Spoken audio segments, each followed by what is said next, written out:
Hello friends, today is the International Day for Elimination of Violence Against Women. Hello friends, namaste.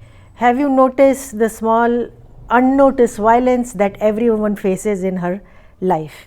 There can be domestic violence or psychological violence or the mental violence a woman faces in her life, which goes unnoticed most of the time and never reported. So, what are the various types of violences?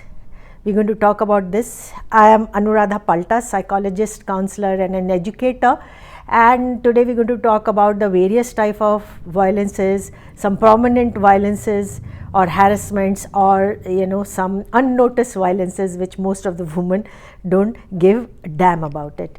And what are the possible causes, what are the possible psychological causes for such violences and or harassments, and what are the coping ways, how can you cope as a self-care. So most of the violence we have seen goes unnoticed, like everyday domestic violence, like facing the dominance of men or husbands, or some elderly men in your life, and you're not allowed to take financial decisions, you're not allowed economic freedom or financial freedom. And violences like very prominent are rapes or sexual harassments, sexual advances which you receive at your workplace or outside in the society. And the victims like dowry debts are the female infanticides, more choice for male infant as compared to girl child, and your forced child marriage, that is also one kind of a violence. Then we have abductions or throwing acids on the face, or you can say we have marital rapes or mental torture or psychological abuse, or even bride burning we have. And then the male dominance in the family or in the society, and then sexual harassment at workplace, and that can be in person or in virtual. So there are so many types of violences which go unnoticed, and sometimes there is a pressure from your in-laws, or if you are in a joint family, and then a woman faces a lot of domestic violence. And how can these violences, what are the various causes, and how can you cope up with them? So many violences which you have. The other violences are control from contacting family, from friends or families, controlling from making monetary decision, or controlling women when using family vehicles or internet or telephone, controlling their movements, tracking them, monitoring them. These are the various violence. Then controlling the assets or the incomes of women, and even lying to children to turn against the women and threaten them to take away the children.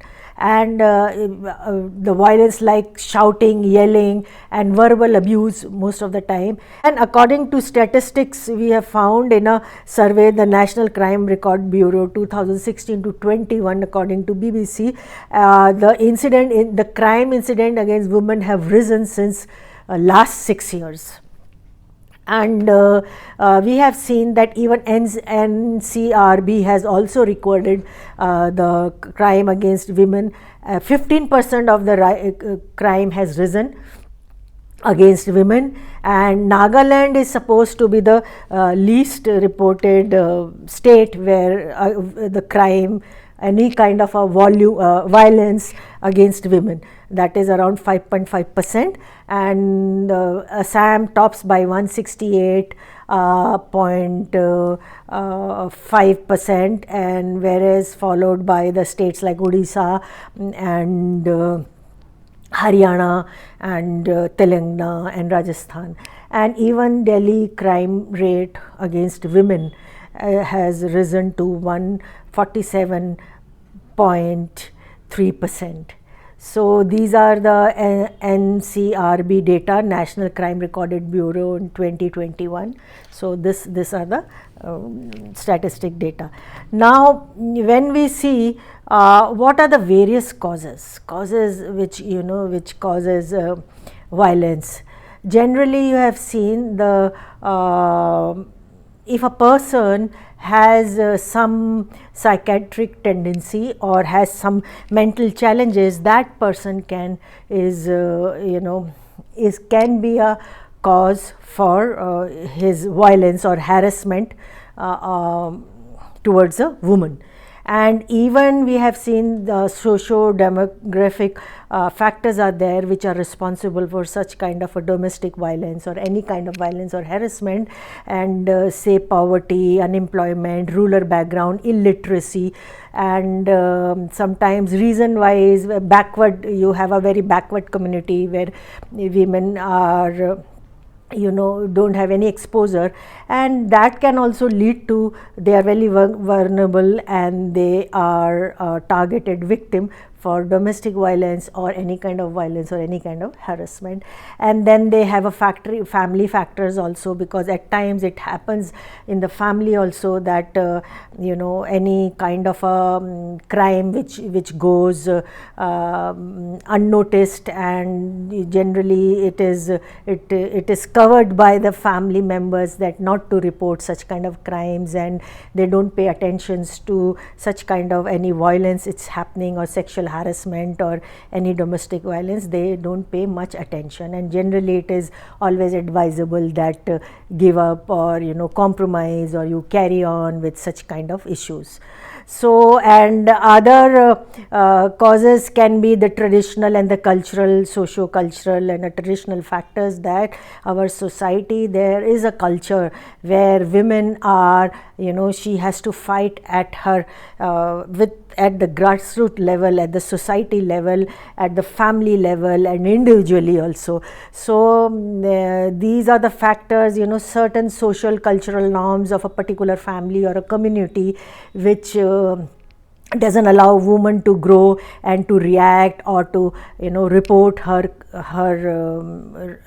violence which she's been facing, and they are generally conditioned or brought up in such a way that to give up on such issues and not to bring to anybody notice. This can be a cause which is rising this kind of a crime. And there are also reasons like various it is seen that children or girls, when they marry early, say before 19 years or say 20 years, and they are more susceptible and vulnerable, and they become the victim. Whereas as compared to women who are married after 21 years, they are mature, they can fight for their injustice, and they can resist any kind of violence, mental, psychological or physical assault or abuse.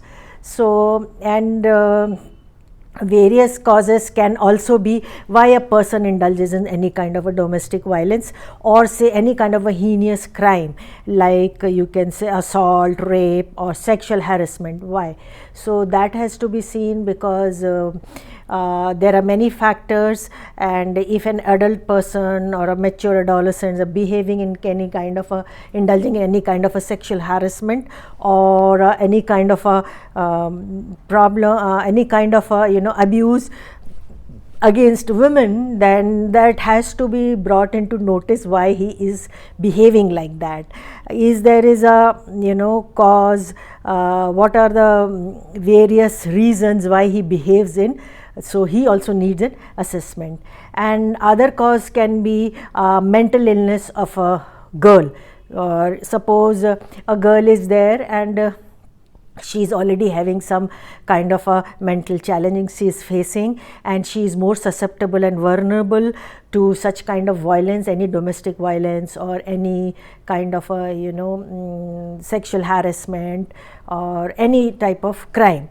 So she is more vulnerable and susceptible, so that has to be taken care of so that they don't become the victim.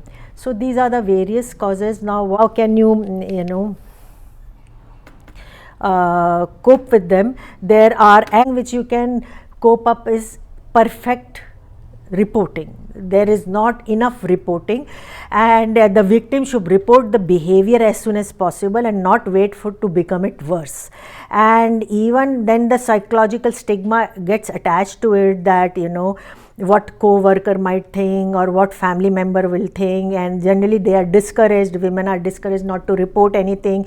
And and then the time goes by, and then even the reporting, even if certain kind of any crime or any violence has occurred in a past also, you can still report, and there is no time bound, you can still do the reporting. And the most important the steps are the preventive steps you can take during any kind of you have to discuss among your family members, or if you are working somewhere, then you have to discuss with your employers or employee meeting, and then you should have create awareness the family members, or the even the person where at the workplace, the employees or the employer should have awareness towards this kind of either workplace harassments, violence, or in the family for domestic violence. And then ways against this psychosexual harassment or stalking, or even any kind of domestic abuse, you can see, if you are a victim of that, please seek psychological help and face the myths. You have to overcome those. You have to show empathetic behavior, and because there is a deterioration in the mental and the physical well-being, so you have to support such kind of a person or a victim who is undergoing a domestic violence. And they are sometimes have to face the myths which they say, like in an example of a sexual harassment, that that a person must be sending some sign to that person, that's why she became the victim, or she must be interested in that person, that's why he's passing some sexual harassment advances. And so these kind of questions the victim has to face. And the best would be if they undergo therapies. A victim, how can they undergo therapies? There are psychological therapies where you can one-to-one counseling or a group counseling you can have. And in the family therapies, the family has to play a very supportive role and have to be empathetic, so that their self-esteem and self-confidence is risen. And you have to bring back the reality a victim is facing, a victim which he has been isolated himself. And as a result, the victims of domestic violence or any violence, social violence or sexual violence, any violence, they become very aggressive or angry, shaky, and they undergo very severe stress, and they develop anxiety disorder. As a result, they may lose on their health, or they start behaving, or they start behavior like smoking a lot of cigarettes, or